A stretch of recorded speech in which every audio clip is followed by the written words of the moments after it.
Bonjour à toutes et à tous. Comment les différentes classes d'actifs du non-coté peuvent-elles jouer un rôle clé dans un portefeuille d'investissement durable et performant? On en parle tout de suite avec Pierre-Antoine Nonot-Varly. Bonjour Pierre-Antoine. Bonjour Vincent. Vous êtes le directeur du développement Listed Assets de Siena IM. Merci d'être avec nous. Alors avec vous, on va faire de la pédagogie. On va passer en revue les différentes classes d'actifs du non-coté. Mais pour commencer, vous allez nous donner un aperçu rapide de la loi Industrie verte. Dans quelle mesure cette loi impacte-t-elle vos clients chez Siena IM?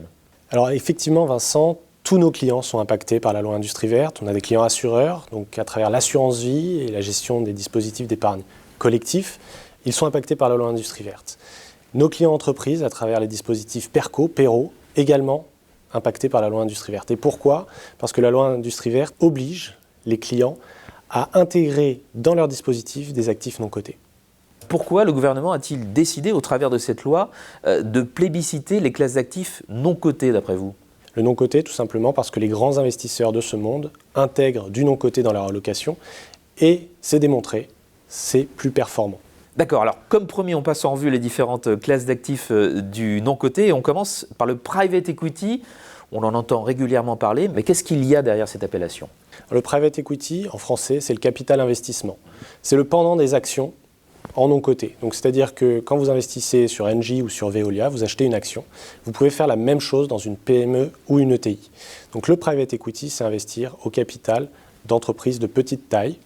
Et c'est une classe d'actifs qui a démontré sa valeur puisque les performances sont à 2 chiffres, historiquement bien sûr, et les performances passées ne préjugent pas des performances futures. Mais c'est aussi une classe d'actifs qui est illiquide, dans le sens où les durées d'investissement sont généralement situées entre 5 et 15 ans.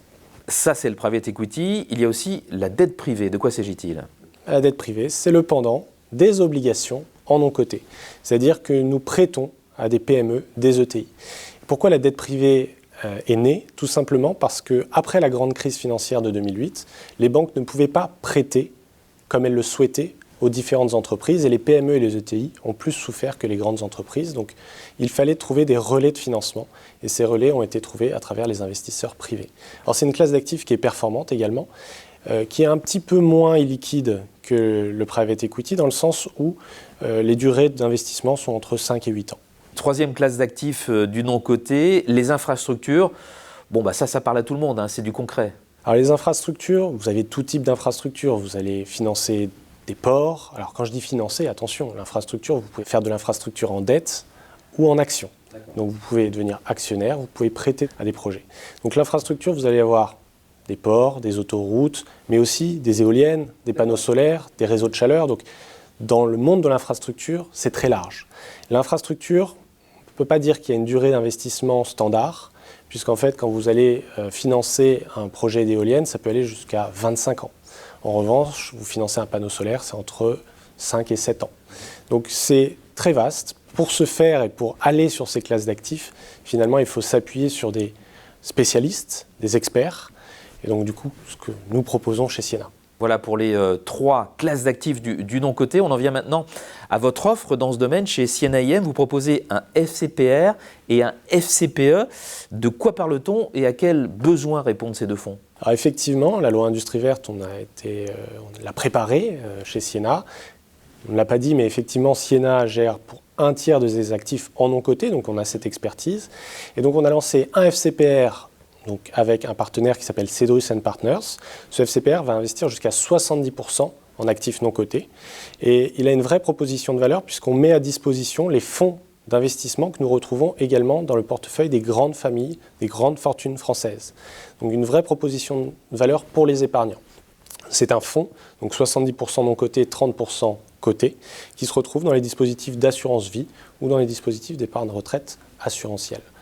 Et ensuite, on a lancé un FCPE dédié à l'épargne salariale, de fait, qui lui va investir jusqu'à 35% en non coté et qui répond lui aussi aux besoins de la loi Industrie verte. Alors ce qui est intéressant également, c'est que la loi Industrie verte, comme je disais en introduction, impacte les gestions pilotées. Et nous avons fait l'exercice de comparaison entre les gestions pilotées avant et les gestions pilotées après la loi Industrie verte. Et finalement, les taux de rendement et les taux de préservation du capital sont meilleurs en intégrant du non-coté qu'en n'intégrant pas de non-coté. Pierre-Antoine Nonot-Varly, merci beaucoup pour toutes ces explications. Je rappelle que vous êtes directeur du développement Listed Assets de Sienna IM. Au revoir. Merci Vincent, au revoir.